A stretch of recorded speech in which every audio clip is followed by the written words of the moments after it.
हे भगवान, ये क्या? आज जब मैं अपने रंगमहल से सुबह सुबह सोकर उठी, जिधर भी नजर आती हूँ, जिधर भी देखती हूँ, मेरी राजमोहब्बा उदासी छा रही है। ना जाने कौन सा कारण है कि आज देख रही हूँ हे उरी उरी तारा, कैसन बापा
जिधर देखती हूँ उदासी ही उदासी छा रही है। स्वामी जी को गए 3 दिन बीत गए, ना स्वामी जी आए, ना देवर प्रधान आया, ना मिलन आया, ना कोई संदेशा आया। मैं बेसब्री से बात जोती हूँ कि कब मेरे स्वामी जी आएंगे राजमोहबा में। ना जाने कहाँ रह गए, कहाँ चले गए, कोई संदेशा नहीं आया उनका।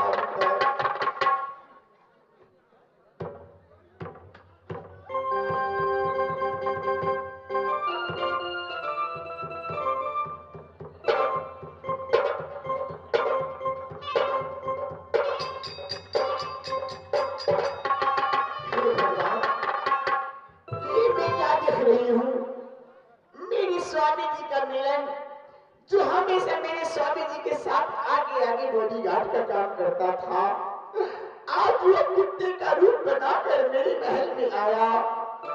मिलन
मेरे पिया लगता है ये मुझे कहीं ले जाना चाहता है, कुछ दिखाना चाहता है।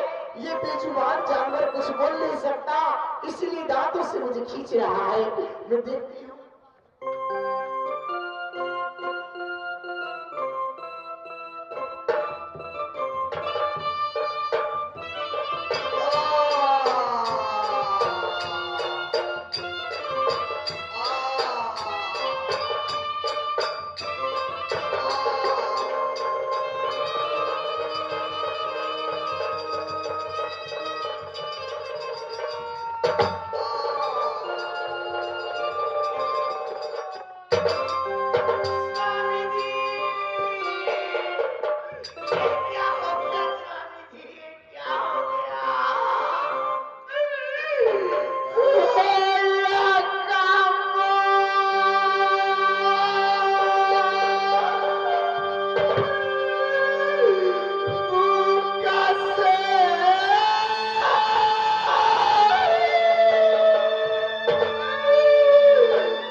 लग रहेगी मेरे बदन में कुछ छूटा है या सर्वरोग होता। मोर वाली ये पूरा बचन स्वामी के गुरु ये स्वामिया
अपने भैया करण सिंह से कहना कोई किला में सुंदर दूल्हा खोजकर तुम्हारी शादी करवा दे।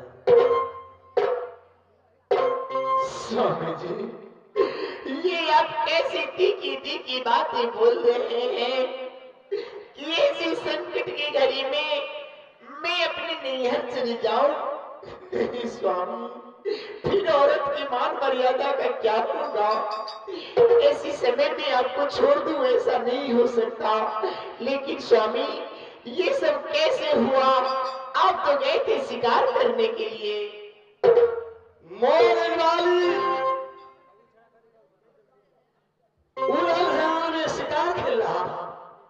नैन वाली मुनियावादी लेकर गेठड़ी मोटड़ी बांधकर नैना में जा रही थी।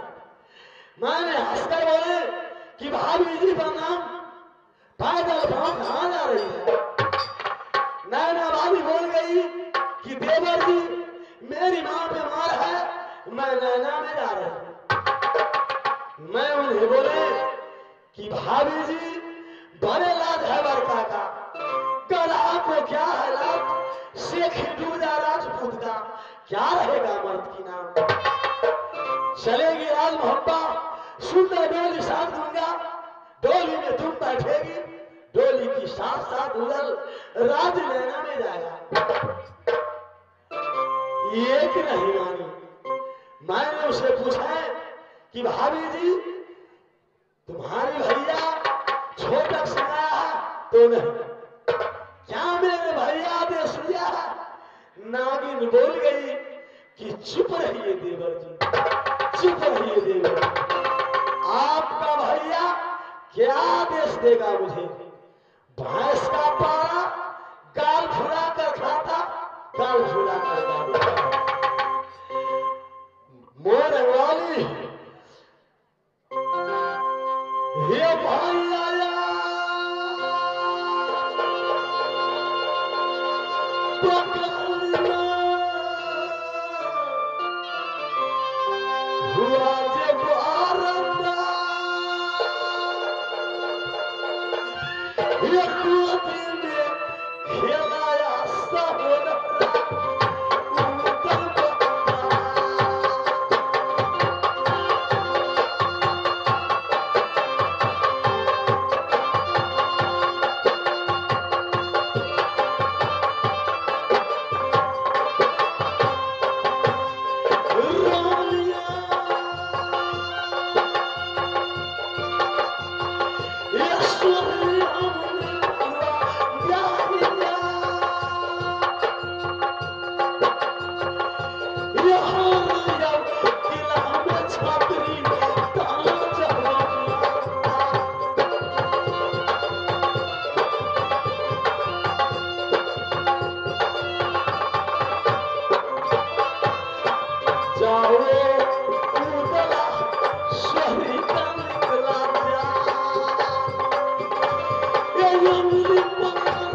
मुझे शराब दी, पूरे बदन में कुछ उठ गया।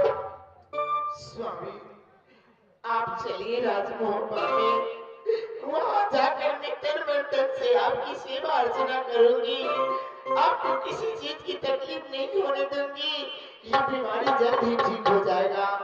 आप चलिए मेरे साथ राजमोहन में।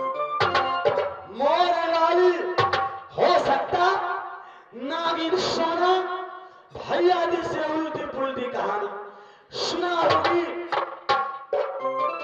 मोर वाली तुम नहीं मानेगी तो चलो, सामने गंगा आती है, दोनों प्राणी नदी गंगा में डूब कर। स्वामी ये मरने की बात क्यों करते हैं? दुख संकट से घबराकर इंसान अगर मरने लगे तो इस सृष्टि को विनाश होने में ज्यादा वक्त नहीं लगेगा। आप मेरी बात मानिए, मैं आपकी अर्धांगिनी हूँ, आपकी चरणों की दासी हूँ, आपकी पत्नी हूँ, मैं आपकी सेवा अर्चना करूंगी। आप चलिए राजमहोत्सव में। खैर वाली तुम्हारी बात को मैं उल्लंघन नहीं करूंगा। रामायण में वो सामने तो सीधा ही बनवा दिया।